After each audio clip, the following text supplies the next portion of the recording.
The invitation arrived the way all invitations to Whitmore Park arrived. Beautifully written, impossible to refuse, and slightly threatening in the way only Lady Pemberton's hospitality could be.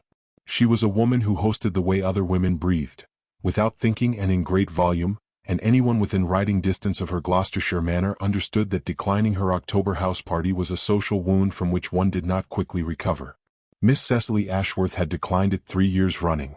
This year, her mother had sat across the breakfast table with the open letter and a face that left no room for argument. "You will go," Mrs. Ashworth said, "because Lady Pemberton has specifically mentioned you by name, which she has never done before, and because we have had this conversation about your future every autumn for 4 years, and I am tired of losing it." She set the letter down. "You are 26, Cecily. I'm not asking you to fall in love. I am asking you to be in the same room as people who might one day help your brother, if nothing else. It was the brother that did it. It always was. George Ashworth was 20 and gentle and terrifyingly kind, and he wanted to study natural philosophy and had not the funds for it, and Cecily would have walked barefoot through a November frost to smooth his road. She packed her plainest dresses as a small act of defiance and went. Whitmore Park in October was a thing of terrible beauty. The beaches had gone copper and gold all the way to the ridge, and the lake held the sky in it like a mirror someone had set down and forgotten. Lady Pemberton received her guests in the great hall with the enthusiasm of a general reviewing an army she was pleased with, and Cecily had barely handed her cloak to the footman when she heard the name that would arrange itself across the next fortnight of her life like a stone dropped in still water. "Ravenscar has come," said Miss Lucy Hale at her elbow, breathless with it, her eyes already crossing the room to the tall figure by the windows. "He never comes to these things. Lady Pemberton must have offered him something extraordinary. Pause. Or he came for someone." Cecily looked where Lucy looked and looked away again. She had opinions about dukes in general and had formed this one in the abstract already, before she had ever seen the face.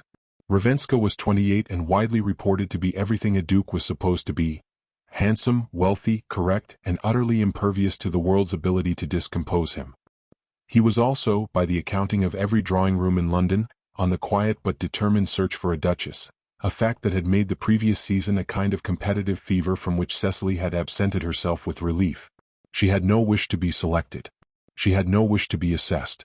She had no wish, particularly, to be found wanting by a man who had never in his life been found wanting by anything. She went into dinner seated 3 places from him and did not look his way once, which was its own kind of effort.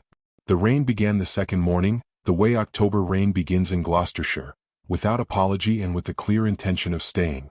The party shifted indoors and became a different creature. Card tables appeared, and musical performances and long earnest conversations around the fire that had nothing to do with what anyone was actually thinking. Cecily retreated to the library, which was the largest she had seen outside London and contained, she discovered with a particular pleasure of finding an unexpected friend, a complete set of Gilbert White's natural history papers alongside 3 shelves of botanical illustration she had not expected a house this grand to possess. She was deep in an argument with a hand-colored plate of an incorrect marsh flower. It was rendered with the wrong number of petals, and it bothered her considerably, when the door opened and the Duke of Ravenscar came in from the rain with a book already in his hand and stopped when he saw her. He recovered first. Of course he did. A man who had been received by royalty and dined with prime ministers had no business being put off his stride by a woman in a window seat with a botanical illustration, and he was not. "Miss Ashworth," he said, because he had learned every name in the party by the end of the first evening. It was the sort of thing he did. "Your Grace," she said, and looked back at the marsh flower. He did not go away. That was the first surprise. He came further into the room and she heard his footstep on the boards, and then the particular quiet of a man who had selected a chair and settled into it, and the sound of pages turning. She did not look up. He did not speak. The rain came down the window glass in long wavering lines, and the library held the good smell of old calf leather and dust and the last of someone's extinguished candle.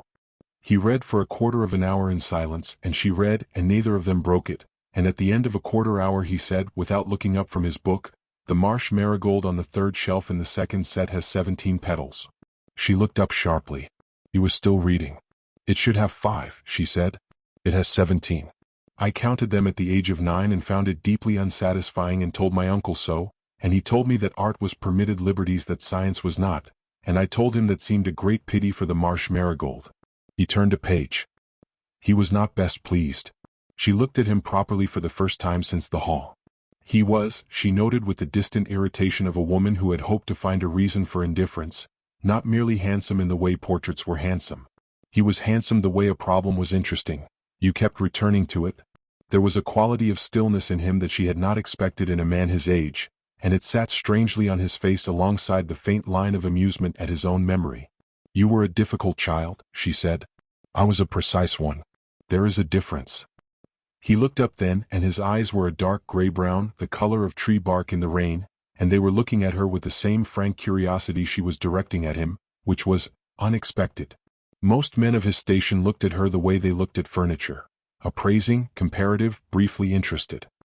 He looked at her the way she had been looking at the illustration, as a thing with a discrepancy worth examining. You have a low opinion of this party, he said. It was not a question. She considered denying it. I have an accurate one. That is a more honest answer than most people would give me. His mouth moved slightly. Most people are very careful about what they say to dukes. It makes conversation rather exhausting. I imagine you bear it with tremendous fortitude. The slight movement became, briefly, something more. I bear it, he agreed, with varying degrees of fortitude depending on the afternoon. He looked back at his book. You are here for your brother. She went still. I beg your pardon. Your mother mentioned it at dinner. She mentioned your brother George and his interest in natural philosophy with a particular emphasis of a woman hoping someone at the table will find it admirable rather than peculiar. I found it admirable. He turned another page. Whitmore Park has the best library in the county. I thought you might find your way here. He had thought she might find her way here.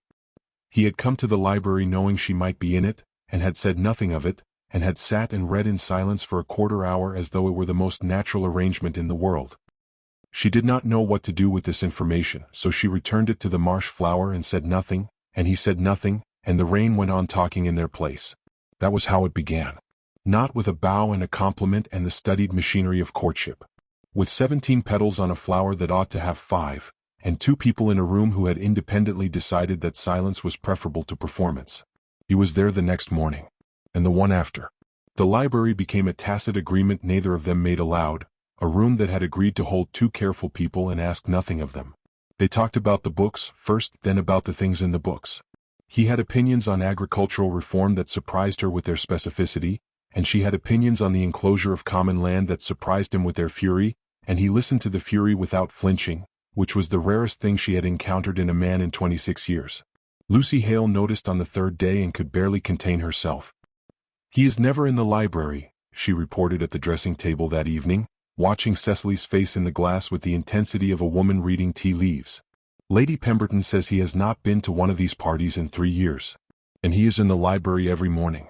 With you. She set down the hairbrush. Nobody looks at a person the way he looks at you and is simply reading. She had seen it too. She was not a fool.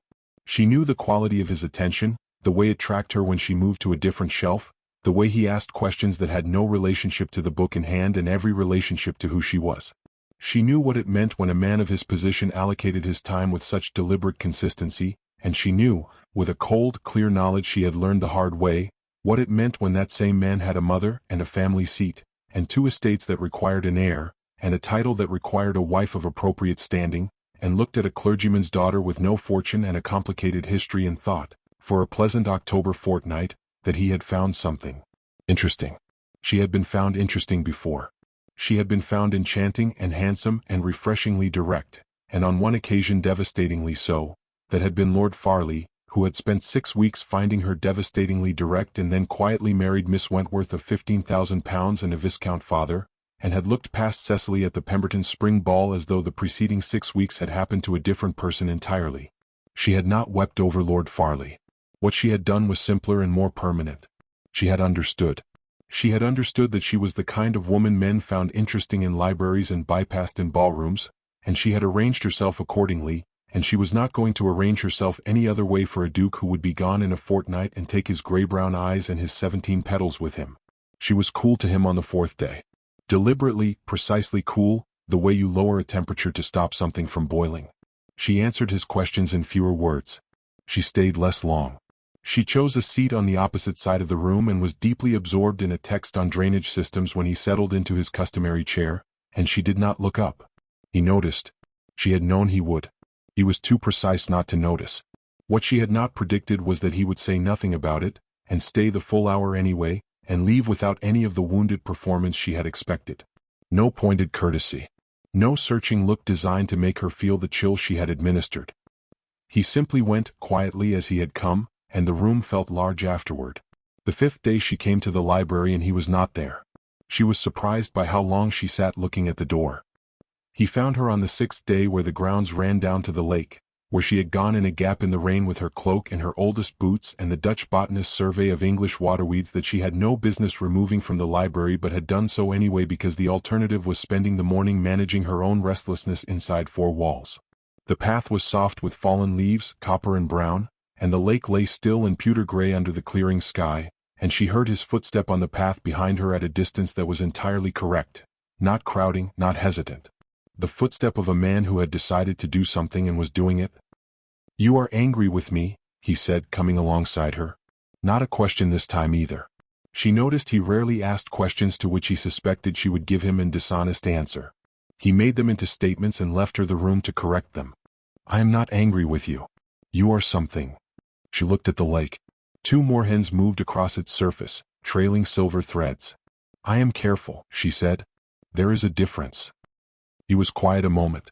The wind moved through the beeches above them and brought down a scatter of copper leaves and the good smell of turned earth and cold water. Careful of what? She could have given him the diplomatic answer. The answer that closed a door politely the way she had closed doors before.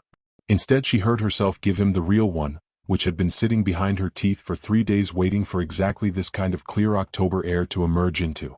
"Careful of becoming interesting to a man who will be gone in 8 days, Your Grace. Careful of the particular pleasure of a library and a conversation and 17 petals on a flower that ought to have 5, because that sort of pleasure has an end that is very easily calculated, and I have been very poor at arithmetic in the past." She turned to look at him. "You are the Duke of Ravenscar. I am the daughter of a country clergyman who died 12 years ago and left his family comfortable and nothing beyond comfortable. You will go back to London, and someone will be found who fits the frame of what you are, and I will go back to Cheltenham, and none of this fortnight will have been anything except a very pleasant library." He was very still. The moorhens crossed the lake and vanished into the reed bank. When he spoke, his voice was carefully level, the tone of a man managing something with both hands. "You have decided," he said, "what this is and what I am and what the end of it will be, and you have not once asked me." "I have not needed to." "You needed to," he said, and for the first time since she had met him the composure cracked, not much, not loudly, but enough. She saw it in the set of his jaw, the slight controlled tension of a man who has something he wants to say and is choosing very precisely how to say it.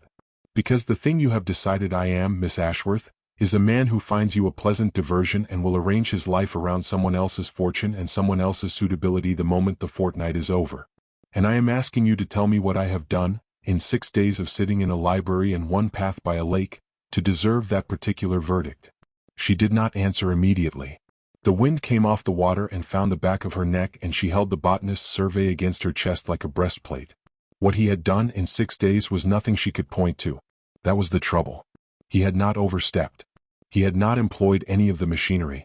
He had sat in a room and read and talked about marsh marigolds and drainage reform and asked nothing of her that she had not offered first, and that was precisely the thing she did not know what to do with, because it was so different from the shape of what she had expected that she had no existing pattern for it. "You have done nothing," she said. "That is what makes it difficult." He looked at her, and she made herself hold the look, and what was in his face was not the polished attention she had been cataloguing since the first evening. It was something more unguarded than that. Something nearer to the expression of a man who has been walking through a maze and has just found the center of it.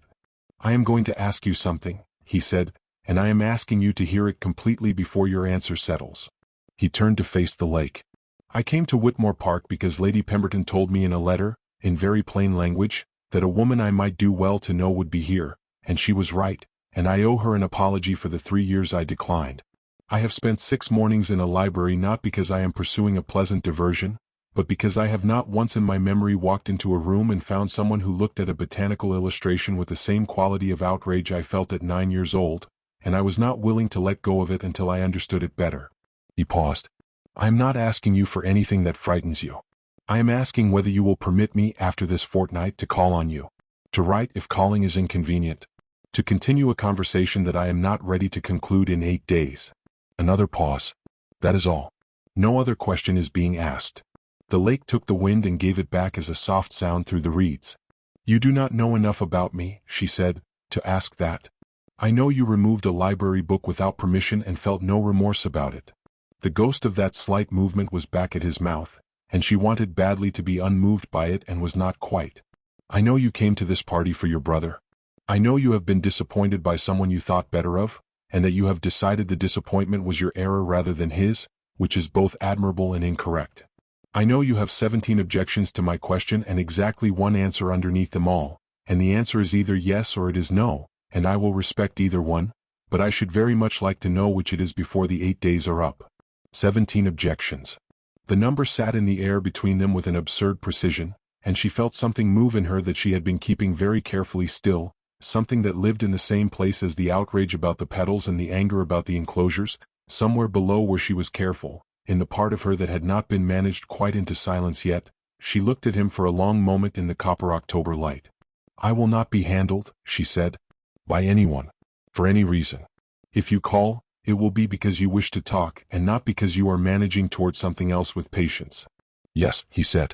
And if I decide at any point that you have become someone I cannot trust, I will tell you so directly, and I will expect you to receive it directly and not pretend otherwise. Yes. And my brother George is going to Oxford next autumn if I have anything to say about it, and I will have a great deal to say about it. For the first time since she had met him, the slight movement of his mouth became something full and unguarded and entirely real, and it changed his face so completely that she understood in one startling instant what he must have looked like at 9 years old, counting petals in a library and finding the answer unsatisfying. Yes to George, he said. I have 3 friends at Balliol who would be delighted to smooth the way for a young man with a genuine interest in natural philosophy. I have been waiting since the second morning for a reason to mention it. She had no words for a moment. The moorhens reappeared from the reeds. The beech leaves came down in a slow copper drift, and the lake held the sky, and she stood in the middle of it all with a Dutch botanist's survey pressed to her chest and felt the wall she had built with such intelligent, necessary care develop a crack that ran all the way to the foundation. You have been thinking about my brother's Oxford, she said. Since the second morning, he confirmed. I told you. I listen when you talk. It is not a complicated virtue, but it appears to be a rare one.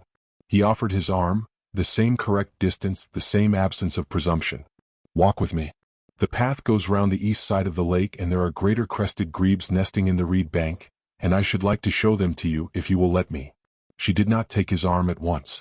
She stood in the October light and looked at this man who had not managed and had not presumed and had thought about her brother's future on the second morning of their acquaintance, and she made a decision she had the distinct feeling she would be remaking, in one form or another, for a very long time to come. She took his arm. The grebes were there, exactly where he had said, 2 of them moving through the reed shadows with the composed and private dignity of creatures who have found the one place in the world that suits them entirely, and she watched them until the cold came off the water and found her through her cloak, and neither of them spoke for a long while, and neither of them needed to. He called in November. She had half expected him not to, and had spent 3 weeks telling herself the expectation was foolish and believing herself not at all. He came to the narrow house in Cheltenham in a plain carriage with his coat collar up against the weather, and he brought George a paper from the Linnean Society that he had marked in 3 places where he thought it might interest him, and he brought Cecily nothing whatsoever except himself, which she noted, and which she appreciated more than any arrangement of flowers could have accounted for. He called 3 times in November and twice in December, and in between the calls there were letters, not the careful, accomplished letters of a man performing epistolary courtship, but letters that read the way the library had felt, direct and curious and occasionally mid-thought, as though he had been considering something and found he needed her opinion before he could settle it. She wrote back in kind and was aware this was not the usual shape of a correspondence between a duke and a clergyman's daughter, and did not adjust it, and he did not ask her to. December brought the difficulty. It came in the form of the Dowager Duchess of Ravenscar, who swept into the Cheltenham house on a Tuesday afternoon without an appointment, in a carriage that took up the entire width of the narrow street outside, and who sat in the Ashworth parlor with her spine a good 2 inches from the chair back and her eyes moving over the room with the careful thoroughness of a woman calculating what things cost. Cecily received her alone. Mrs. Ashworth had retreated, wisely and swiftly, to the far end of the house with George, and the parlor felt very small and very quiet around the dowager's considerable presence. You are cleverer than I expected, the dowager said after an interval of looking at Cecily that another woman might have found withering. That is not a compliment. I have found that clever women who lack fortune very often make their cleverness do the work of fortune, and the results are frequently inconvenient for everyone involved. Your Grace is very direct, Cecily said. I am very old and I have watched this family for 50 years. I can afford to be. She set her reticule on her knee. My son is not a foolish man. He is, in fact, a serious one, which is occasionally the same thing. He has it in his head that he has found someone worth knowing, and that this is sufficient justification for a great many inconveniences. I am here to determine whether his head is right. And how do you propose to determine it? By talking to you, the dowager said, with the air of a woman stating something she considered obvious. The house tells me some things. The chair covers tell me others. Your face tells me more if you let it, which you are carefully not doing, which tells me still more. She looked at Cecily with sharp pale eyes. You are afraid of wanting this. That is what I see. Not greed, not calculation. You would not let yourself calculate. That is a different problem and in some ways a more stubborn one. She had not expected this. She had expected condescension or disapproval or the particular civility that is worse than either. She had not expected to be read. What does he know of you? The dowager asked. Does he know about Farley? She went very still. How do you? I have been in society since before your mother was born. The dowager's voice did not soften, but it moved toward something that was not quite unkindness. Farley is a foolish young man who chose money over good sense and will regret it in a wife long before he regrets losing you. My son is not Farley. If you are treating him as Farley, you are making an error, and I find I am not entirely willing to watch you make it without telling you so. The fire spoke into the silence. The narrow street outside held a cart going past, and the small precise sound of the dowager's clock on the mantel. He has not told me that he loves me, Cecily said. No. The dowager regarded her. He will not tell you until he is certain you will hear it, because he is a man who says things he means and says nothing he does not, and he will not put a word like that into a room where it might be used against him or against you. He is, she said with a very dry inflection, very careful. Pause. Rather like someone else I see before me. Cecily looked down at her hands in her lap. I have nothing to offer him that is suited to what he is. What he is, said the dowager, is a man who has spent 3 years in possession of everything his station requires and has been profoundly unimpressed by all of it. He read agricultural reform for pleasure and has opinions about drainage that would embarrass a surveyor. He has no interest in the London season and a deep and sincere attachment to a library in Gloucestershire. What you offer him, Miss Ashworth, is being the only person in 4 years of his acquaintance who has not looked at him and seen a title. She rose, with the practiced economy of a woman who had been rising elegantly from chairs for 60 years. Whether that is worth the inconveniences of your situation is for you to determine. I cannot determine it for you. She pulled on her gloves with the precision of a woman closing an argument. But I would advise you not to determine it from fear. It is the worst possible instrument for the purpose. She left before Cecily could find an answer for any of it. He came the following week with no knowledge of his mother's visit, and Cecily did not tell him, and they sat in the narrow parlor with the fire and the December gray at the window, and she watched his face while he talked about the survey of his northern estate that had come back with findings he wanted her opinion on. The drainage, specifically, which ran beneath a tenant common he was trying to preserve, and she gave her opinion with her usual directness, and he argued back, and she was halfway through a counter-argument when she became aware he had stopped speaking and was looking at her. He was not looking at her the way she had been cataloguing. He was looking at her the way the library had felt on the first morning. Still and unguarded and with the quality of a man who has found the center of a maze.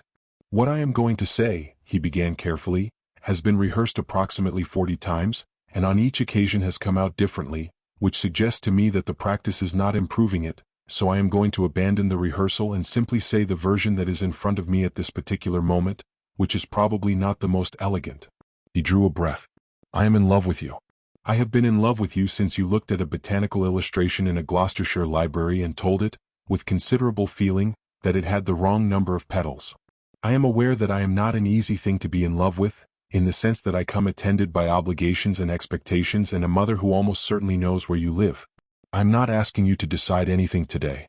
I am only telling you the truth of it, because I am very tired of being the only one in this room who knows it, and because you once told me that you expected directness and I mean to provide it. He held her gaze steadily. I love you. That is the whole of it. The rest of it we can work out.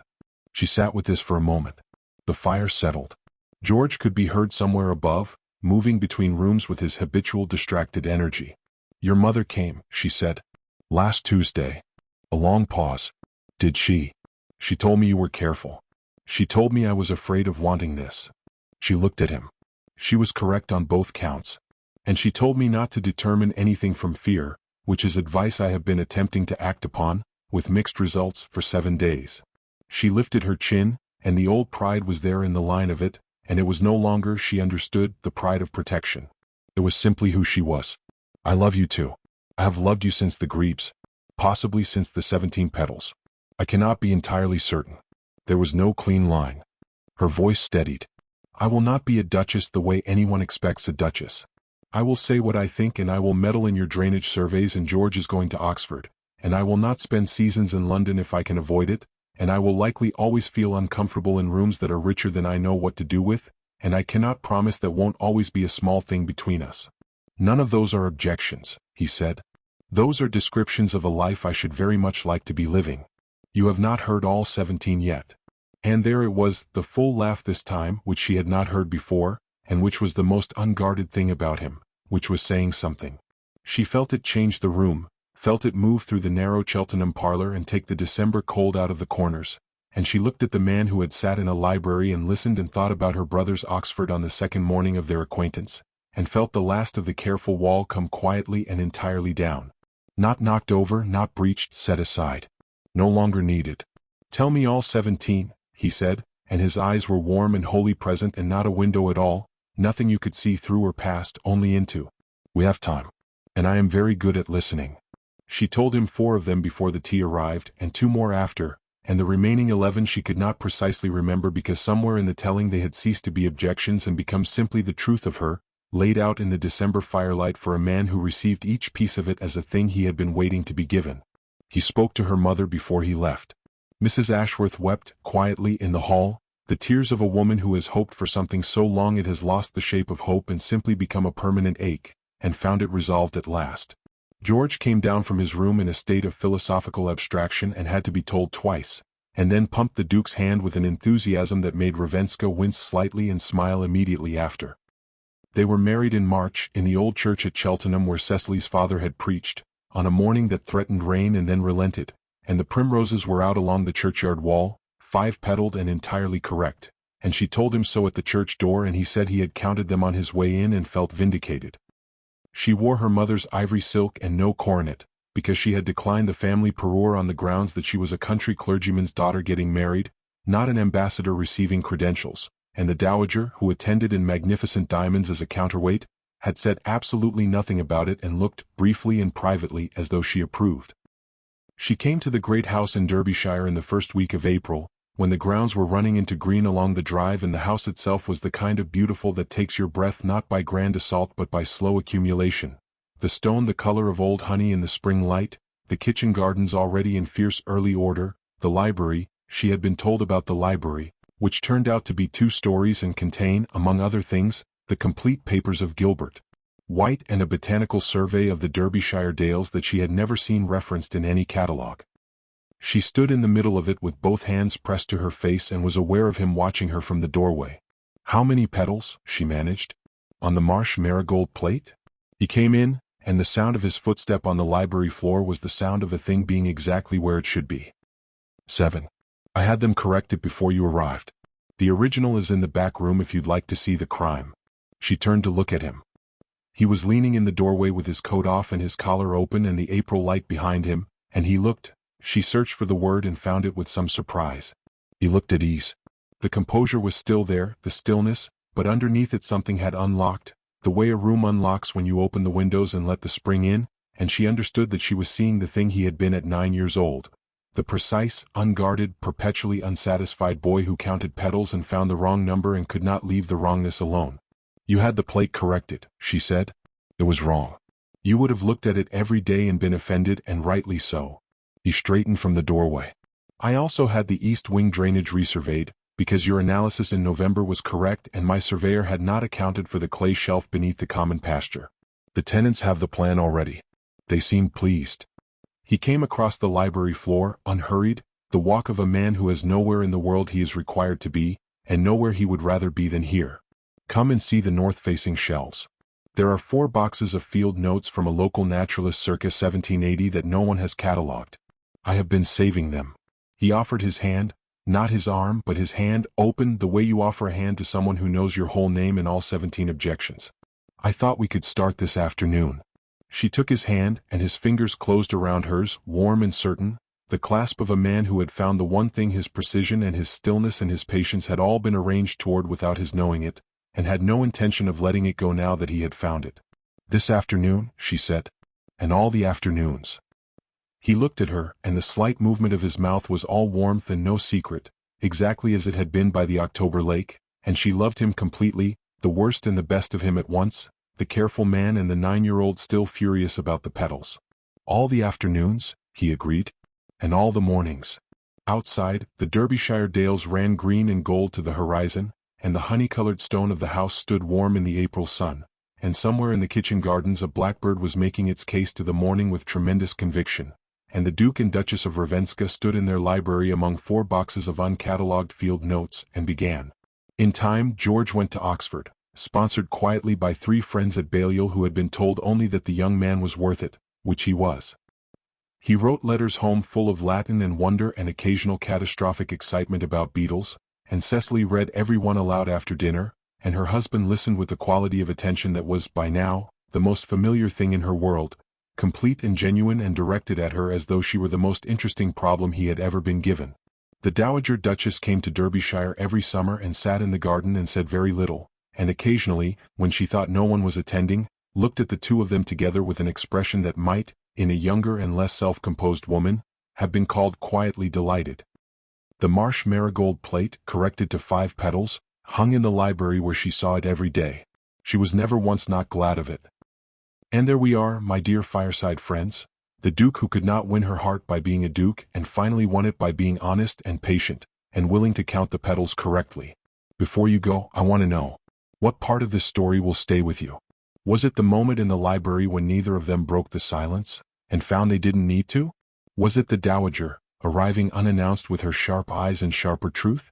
Was it Cecily setting down her wall, not because she was defeated but because she no longer needed it? And here is the harder question, the one I want you to sit with tonight by whatever fire you have. Is there a wall you are still keeping, long past the reason you built it? Tell me in the comments. I read every one.